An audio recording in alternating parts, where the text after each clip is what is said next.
start the week when you talk about football. And we begin with one of the biggest moments that we've had, Ishtemi.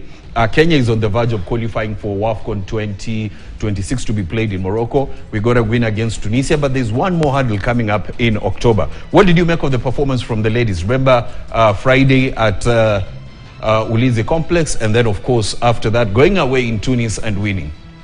I think kudos to the girls, because it wasn't that easy, bearing in mind that the first leg was really hard for them. They never got that inch in the final third, but now when they went to Tunisia, they made the impossible possible, and unfortunately they made it to the second and final round of the qualifiers. And of course I have to give credit where it's due. That is goalkeeper Lilian Aor. She literally single-handedly carried this team into the second round. Those two penalties she saved, and then after having scored an early goal from Teresa Engesha, I know it gives them the morale and the spirit they deserve, knowing that indeed going to North Africa hasn't been a walk in the park for Kenyan teams. But also it was a good intention for head coach, that is Beldin Odemba, after being fried online, social media, for maybe trying to gamble with the lineup at the Ulinzi complex in the first leg. She tried to get everything right, and the results were there for everybody to see. And I feel now maybe that pressure is partially off her neck heading to the next round, and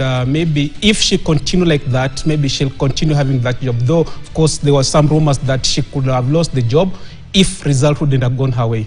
Hassan, yes.